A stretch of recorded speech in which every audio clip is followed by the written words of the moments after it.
Welcome to A Corporate Time with Tom and Dan. I'm Tom. I am Dan. We are live on Twitch and YouTube right now. You can watch us every single Monday through Friday. Just go on over to where you watch your podcast and search at Tom and Dan Live.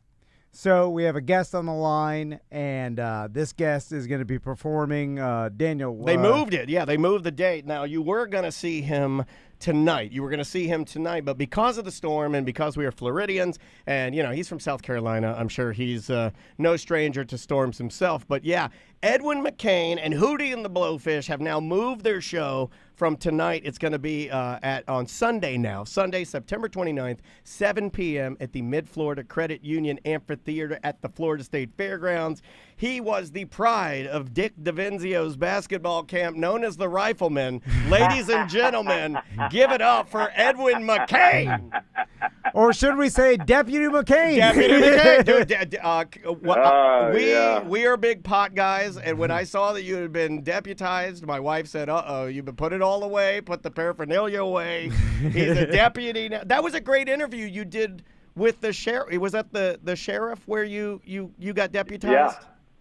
Yeah, she's great. I love her. Yeah, she's fantastic. That was such a good interview because, I didn't know that, obviously, you've been singing and providing us with music to kiss our loved ones' faces for an extremely long time. But, I had no idea that you had walked a troubled line for a little while. Well, I mean, I don't think it's any big surprise to people in our business, but yeah, I went to rehab in 2007. I checked into a place called Talbot. After I adopted my first son, my wife was like, hey, you're going to need to tone this down a little bit, because I was living like a Motley Crue video. Yeah. And I was like, yeah, of course I will. And very quickly discovered that I couldn't. Yeah. And I was like, uh-oh. I was like, wait, uh-oh. And the thing about it is it's a slippery thing because it was hard to tell. And what I tell people a lot is, I could go out and have a couple beers and just come home and go to bed. Or I could go out and have a couple of beers and it would start a chain reaction that ends me up in a different country. Yeah. So that's what I do. Yeah, that's what we do, Edwin. Yeah. And I couldn't legitimately tell you which thing would happen.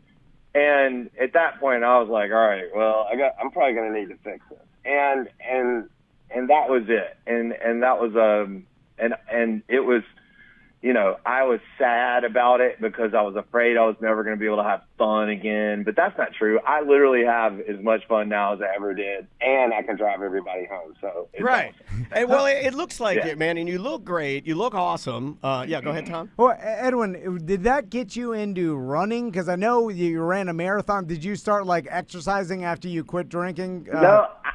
I did that before I quit. Oh, wow. That's more impressive. No. So I should backtrack that a little bit. I did the running thing was during a period of time when I was quote unquote dry. So and there's a pattern that we all get into. So we go through these periods that are called attempts to control. And so we modulate our behavior just to get everybody off our back so that we can go back to doing what we were doing. And that was a period of what I would call an attempt to control. And it was a little extreme, but that's kind of how I am. Oh, that's what I'm doing now. Hold on, Edwin. Oh, my God. Edwin, I just started running because I cut back on drinking. I still drink. Yeah. But then I started running, and then I'm like, all right, calm down. I'm running now. They get off my back. This is just a point of control. Yeah, but then when the weekend comes, I'm blacked out. So this is an attempt to control. I mean, I don't want to diagnose you, but what I'll say to you is normal people that have regular relationships with alcohol don't feel the need to do anything to modulate their intake. And if you're modulating your intake, it's something that you should probably take a closer look at. Yeah. How do you feel about running into a pitch black forest in the middle of the night because you're quote addicted to running? Oh. I don't know how I feel about that. I used to, and this is bad.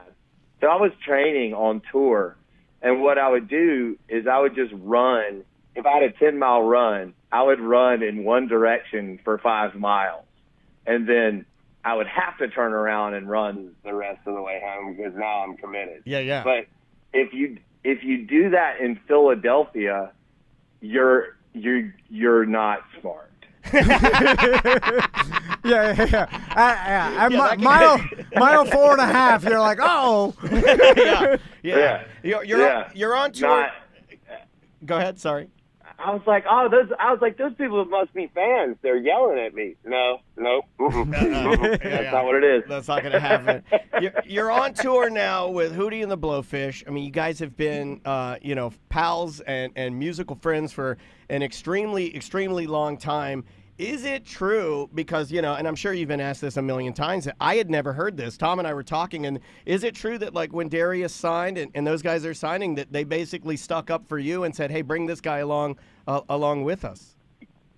Yeah, and Collective Soul. So wow. It's us and Collective Soul and Hootie. And so at that time, Collective Soul was already on Atlantic. Okay. And and obviously everybody wanted Hootie.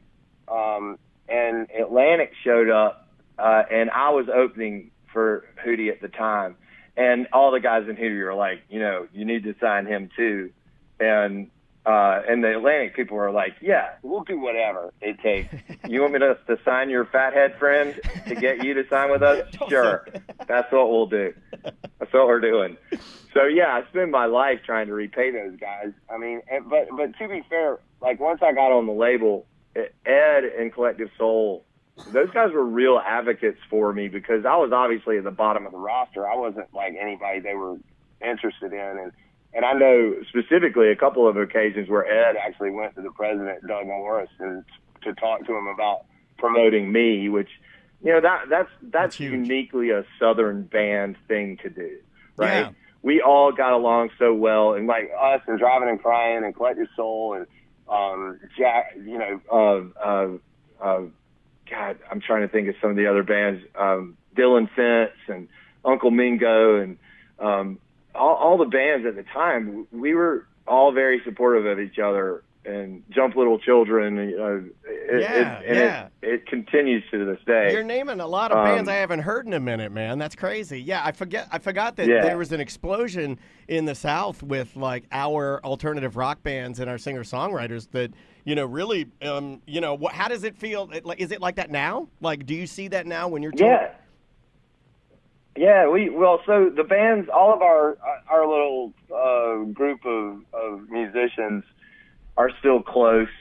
Like I saw Clay Cook the other day. He plays with Zach Brown, but we're all still close with each other, and we spend as much time as possible on tour. Trying to be as supportive as we can, but it's amazing to have a 10-year career in this business, much less 35 or 40. Yeah, I'm glad you mentioned that because, like, I was watching an interview with you, and I actually pulled it up to show it to Tom because we are, we were lifelong radio guys, and then we went to do podcasting, and one of the things that we, our characteristics, I guess, that we like is when you have that affinity for grinding and really working hard. And you made a phrase in this interview. You said between the ages of 20 and 35, and this is you talking to, I guess, your own children. You said you are not allowed to be embarrassed. You are not allowed to stop grinding. You got to just get out there. Don't be embarrassed and do your thing. Where did that come from? And can you explain maybe a little bit of that, mantra to our audience? Well, it was from my own experience, and I think part of it is when I was 18, I was kind of too dumb to know any kind of social barrier. Like if I wanted to know how to do something, I just found the person that knew how to do the thing, and then politely and genuinely just asked them for help.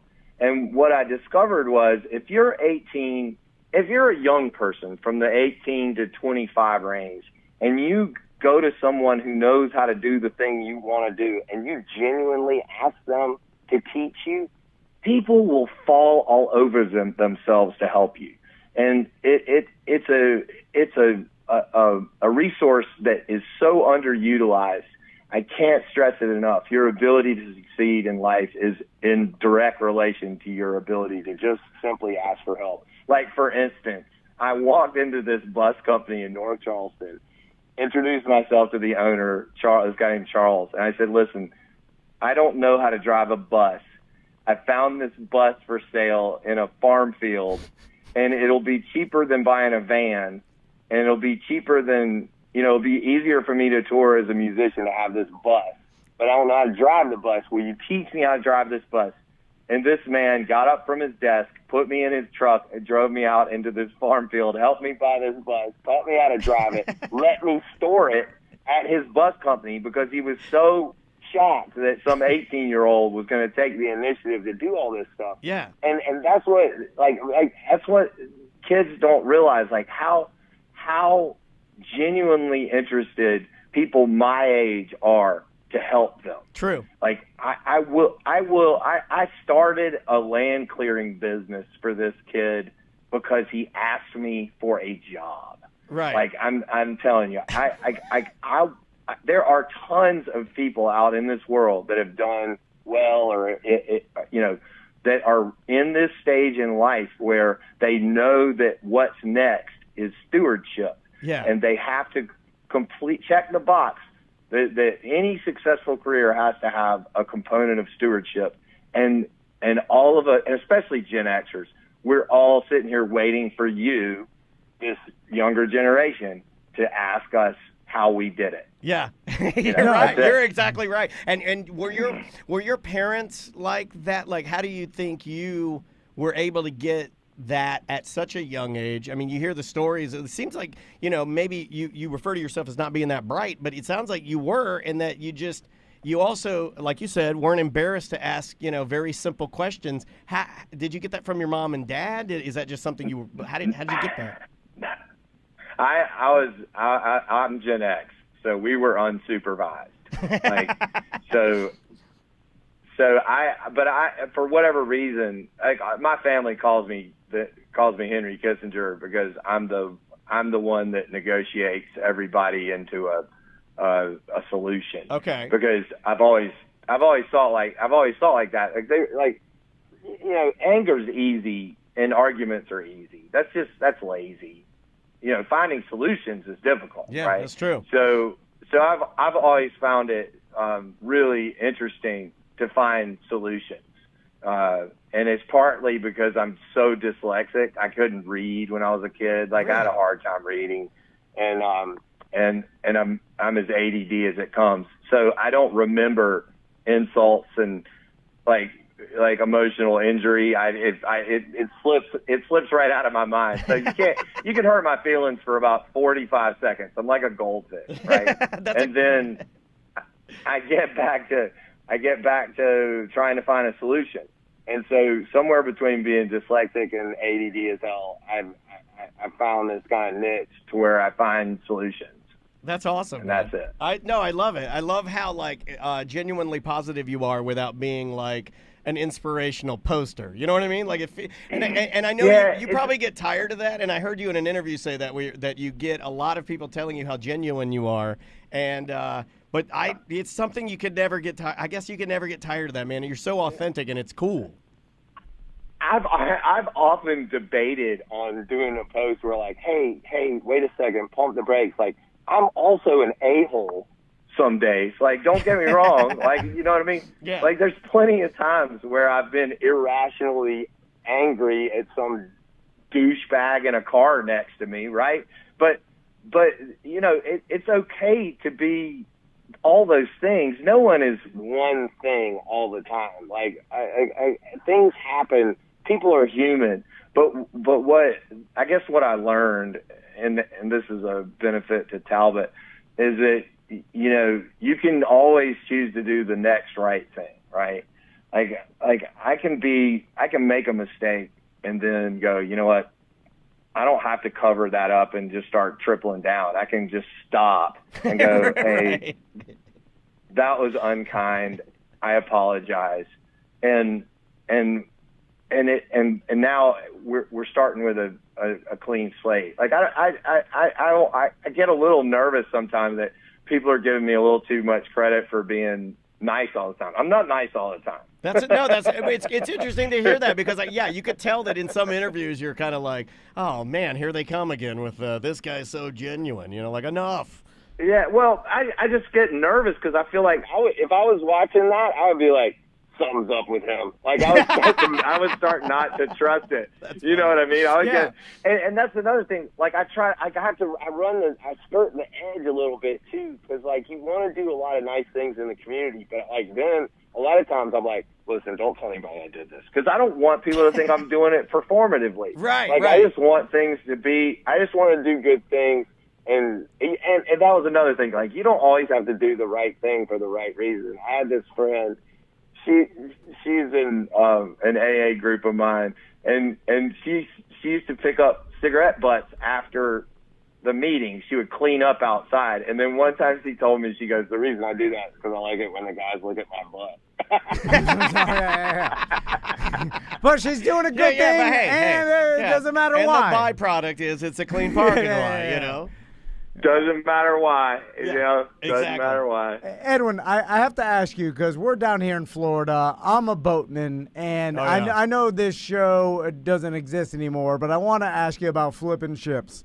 Because it was just interesting to me. And then I didn't even know it was on. Then we watched an episode. That's a damn good show. Yeah, and I also saw a YouTube mini documentary about the whole flipping ships, which I'm sure you watched it too, which they were explaining like why they think or they theorize it's not on the air anymore and what happened to it. And so I've never seen that.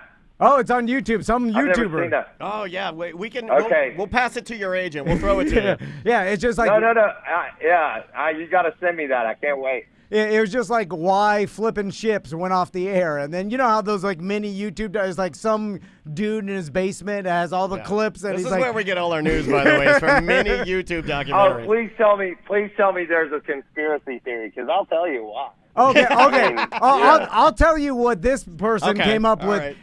This person said that it was too hard to flip them in time, and it was too big of a budget and production expense and time to flip the actual boats from basically boatyard to That's finish pretty product. much it. All right, well, you got it right. Well, I mean, to be fair, when we did the pilot episode, I literally found 2 identical boats. So it was like one of those cooking shows where they stick the thing in the oven, but then they already have one that's done out of the oven.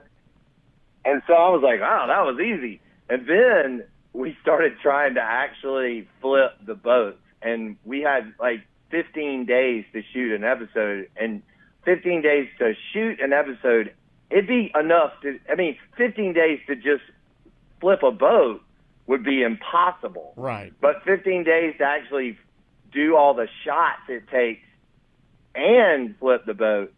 And I was literally in the shop one night, like 5 o'clock in the morning, with a grinder when a cutting blade came flying off and grazed my arm, and I was like, "What am I doing, dude?" Yeah.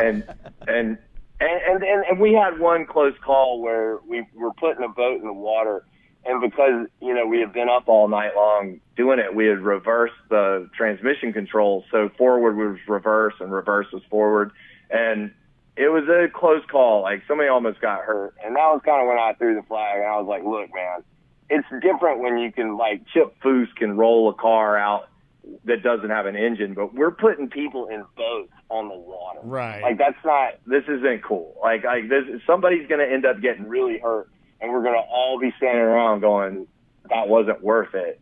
Like, let's either double the budget or double the time. And neither of those things is possible. Yeah. So, and I think very smartly it was okay to let that go. But it was fun. I mean, it was a lot of fun. I enjoyed doing it. Are you still a boater? Do you still dabble? Because I found it interesting too. Oh, go ahead.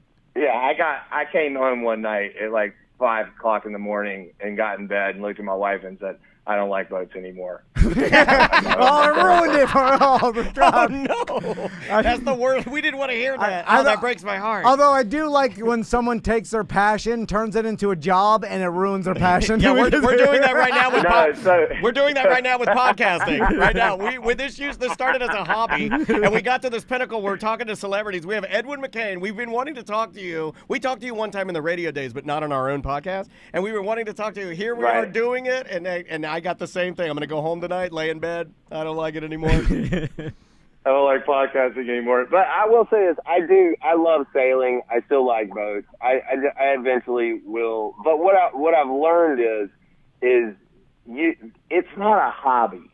Like, you have to be in the lifestyle and love all of it. Like, I love all of the music lifestyle. Like, I'm getting ready to drive our bus into a hurricane to play a gig, and I love all of it.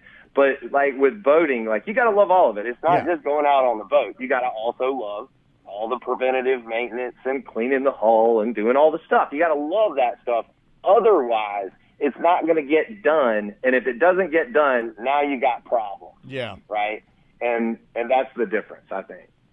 Yeah, and just going back, and we'll end with this, because I will tell my sons, like, they're 9 and 10 now, they're young, but you're exactly right with people will help you along the way, and you'll be surprised. Like, I'm surprised how little people even ask us in the podcasting world for, like. Well, we're not very nice. No. If any 18-year-old out of high school is like, I want to be a professional podcaster, will you guys teach me how to do it? We'd do it. And if they showed up every day, we'd give them stuff to do and then teach them along the way. Free education. Girls only. And it's like a lot of people would do that. And it's amazing what people will help you with if you just ask them and then show up every day and work hard. And that's another thing. And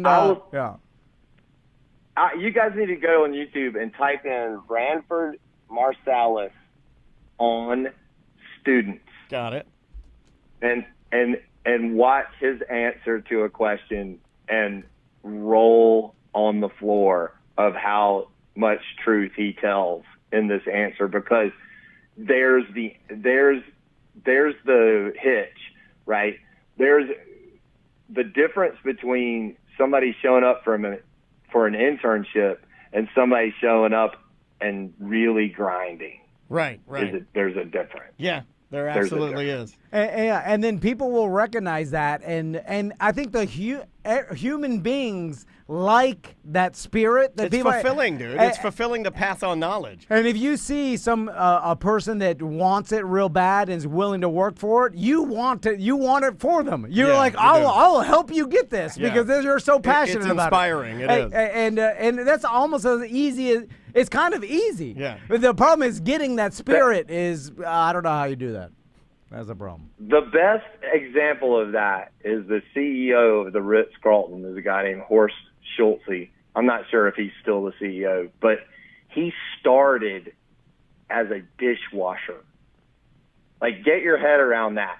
He started his journey with the Ritz-Carlton as a dishwasher, and he did such an excellent job at every job he had that he moved all the way into the CEO's chair. Yeah. And his advice to young people was, he said, do everything you're doing excellently, and the reward is the excellence.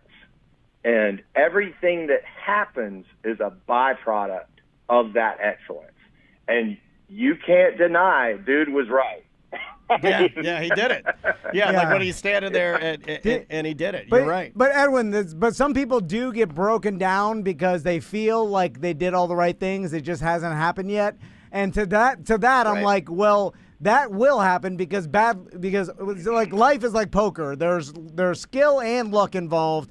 And sometimes you play it right and you get bad luck, and that happens. But over I would time, say you got to read Malcolm Gladwell's book Outliers, because I feel like that book really highlights the importance of timing and luck. And so those can be sort of esoteric ideas, Yeah. or if you understand them, you can understand how to apply yourself when it shows up. Like when the timing shows up, really knowing how to step on the gas makes a difference. And that book is that book also put forward the idea of 10,000 hours.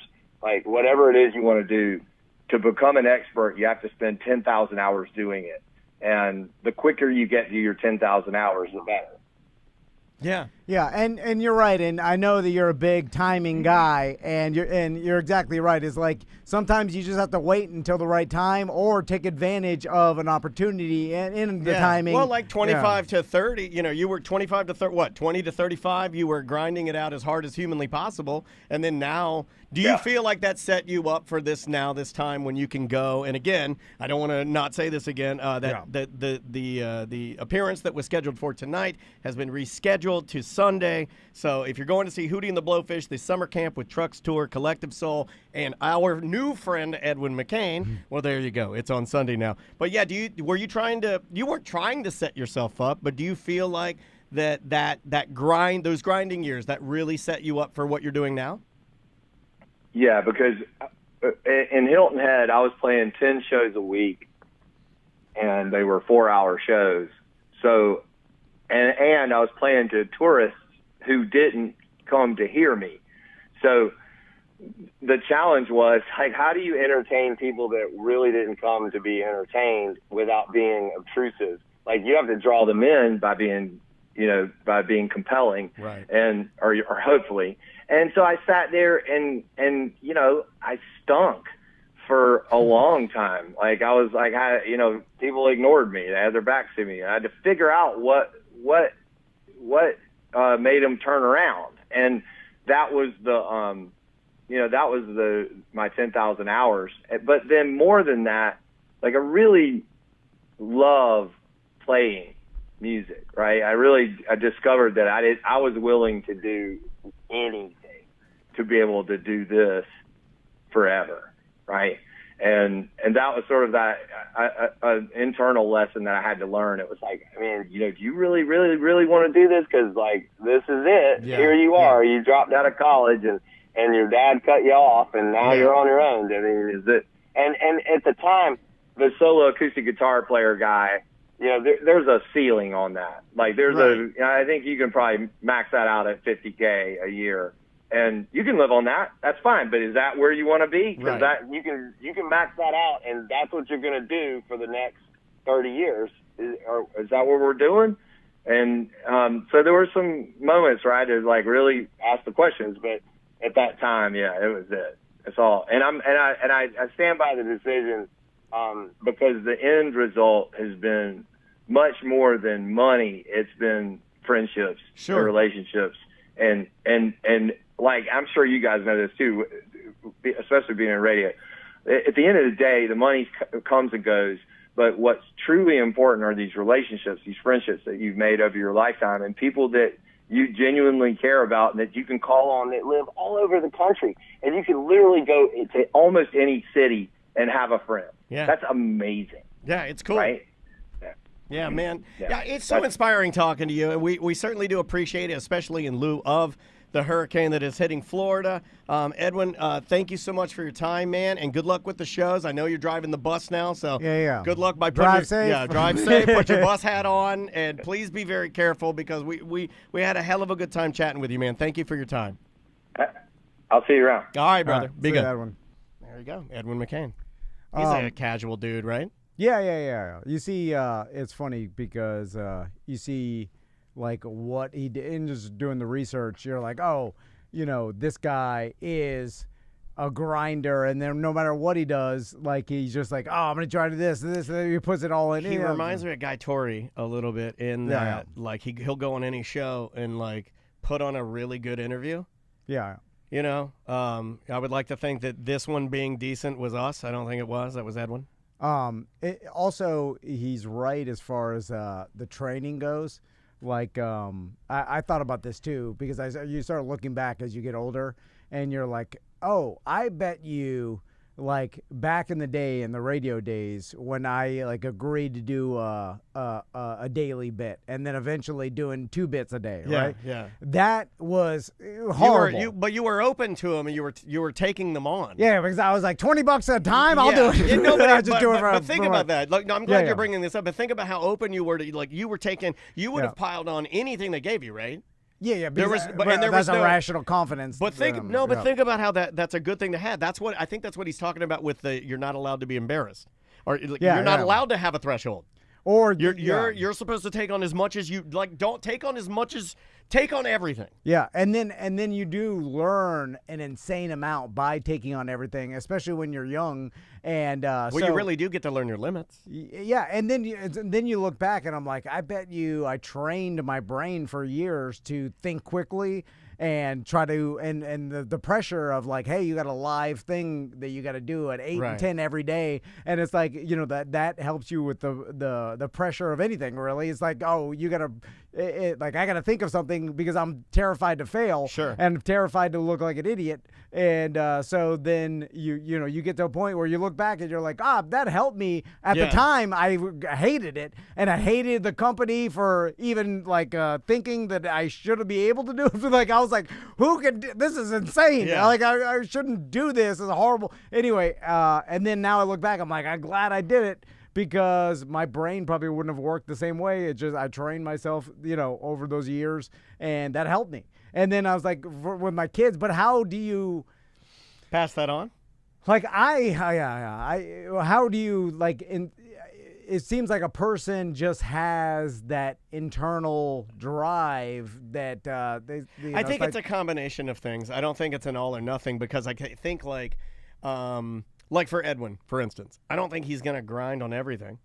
I think you would see that. Just whatever he's interested in. Yeah. Exactly. Finding interest is hard as hell, dude. That's because some people, I truly believe, don't really have any passionate interest. I agree. And I really didn't, and I don't even know why I'm like this today, because I look back and my son Max like is passionate about all this stuff, and then Tommy's kind of like aloof, a little aloof, and he's right? like, I'm not really, I don't care about it. So like, I don't. And then it's I wonder how your dad would. I feel like whenever we talk about this, where we really miss information in our Venn diagram of how we're figuring this out, is like, but like, I would imagine your dad, just off the top of my head, I'm like, well, his interest obviously would have been the sea or boats or building boats. Yeah, he was a grinder. He's on all types of different things. But what was his hobby? Was he a hobby guy? Yeah, fishing, hunting. He had an airboat. What about drag your mom? racing. Did your mom just kind of go with his hobbies? Maybe you got that from her. Well, no,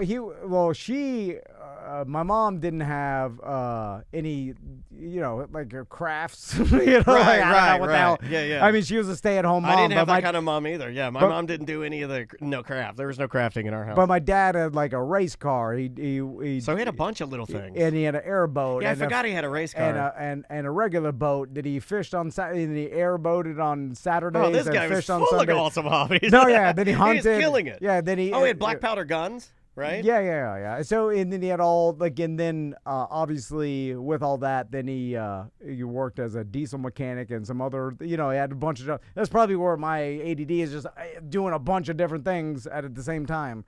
But who knows, I don't know. Those traits are weird because they're all mixed around, and you're never going to get any sort of definitive, like, oh, this came from this. That doesn't work like that. I think about that. My dad didn't really, I would say that my dad had 0 hobbies.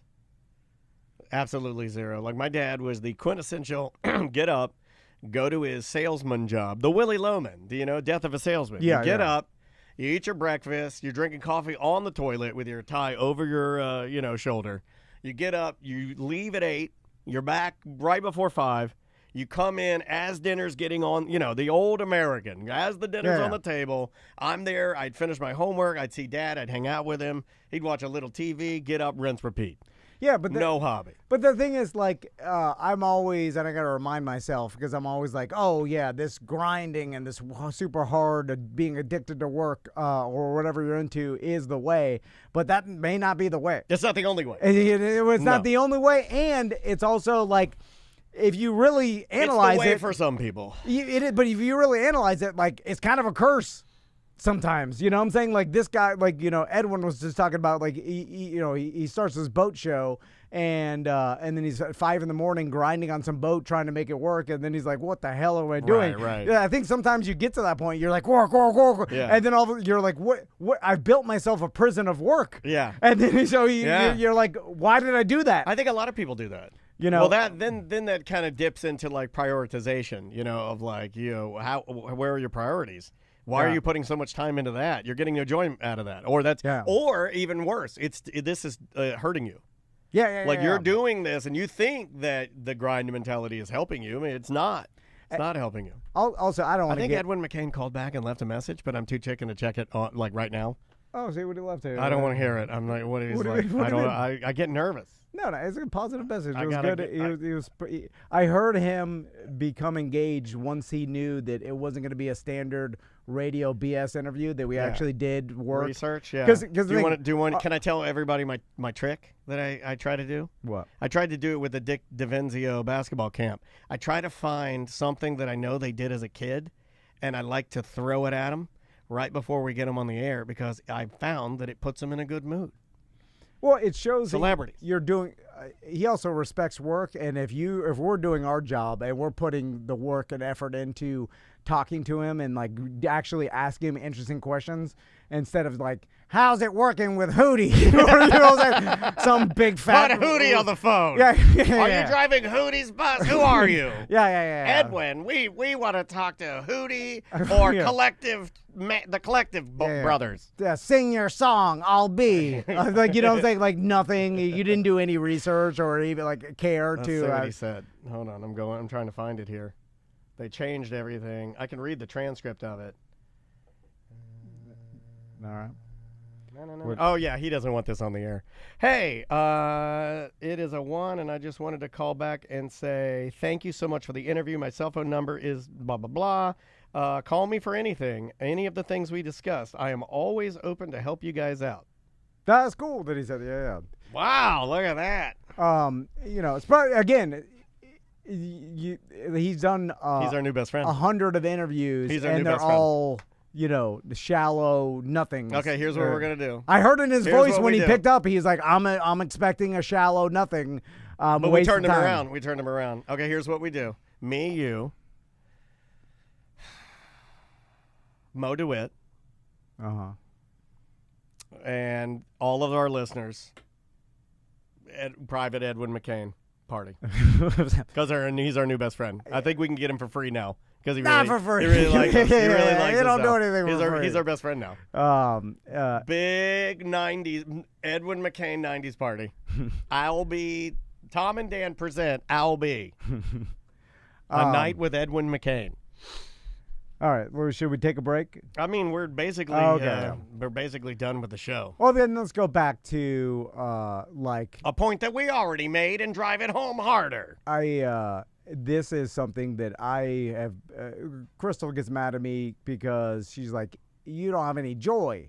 Something's wrong with you." You've been saying this a lot lately. It hurts me a little bit because I see glimmers of joy. No. But then I'm like, who has joy? And back to like our Monday BDM conversation. It's like, I don't see anything different with any other stressed out dads out there that are, you know what I'm saying? Like right. All my friends, and then people like accuse me of like, oh, Miami friend syndrome. All you know is your friends around you, and you think everybody's like that. And I obviously am biased by I only see what I see in my own environment, right? I think everybody is. But then I see a lot of BDMs, and everybody's like has struggles, and like, you know, I know some people may have more joy than I do, but I think it's different with everybody. And then it's like, what does that mean? Like, yeah, you do get enjoyment out of, like, I think everybody's just working and with their kids and you know. Yeah, I think you're trying to figure out where the underlining line of like what defines joy. Like, yeah, and you also I feel like when people do that, you almost feel like a little attacked.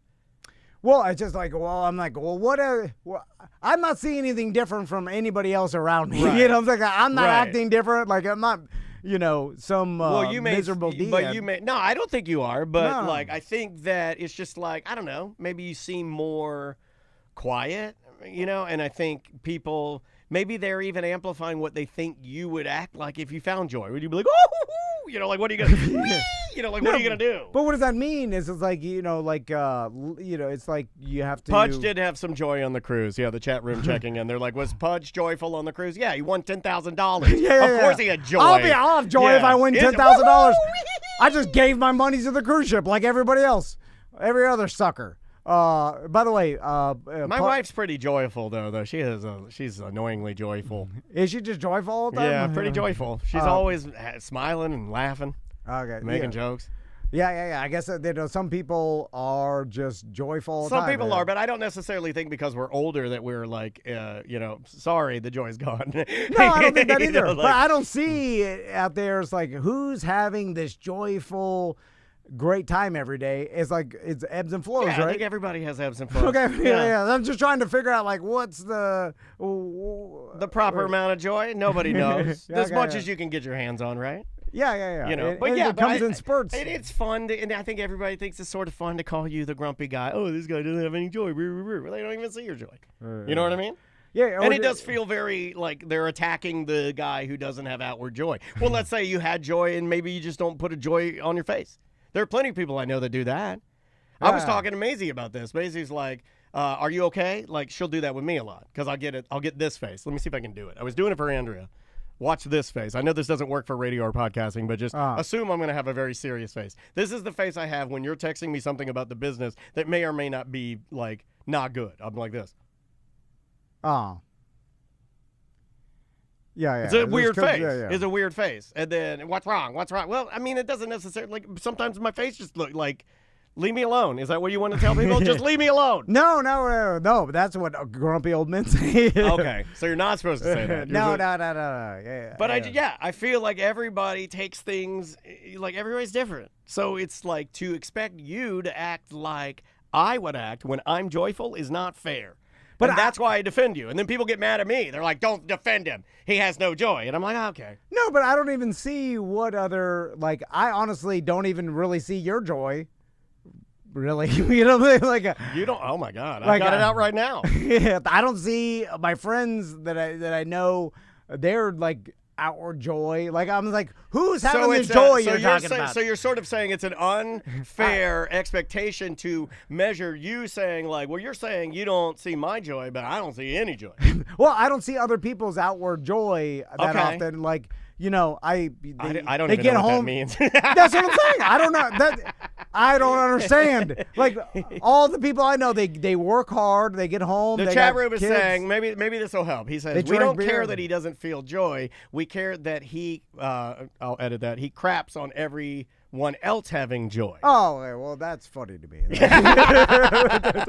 Yeah. Now you're confusing what's funny to me, and like, I don't do this outside of the show. I'll give you an outward joy. If you'd have seen me this morning, if you'd have seen me this morning, you would have seen outward joy. I may get in trouble for sharing this, but Andrea and I were getting up. Maisie had come in there she was taking the dog downstairs. So she takes the dog downstairs, and Andrea was in there, and Andrea's getting ready.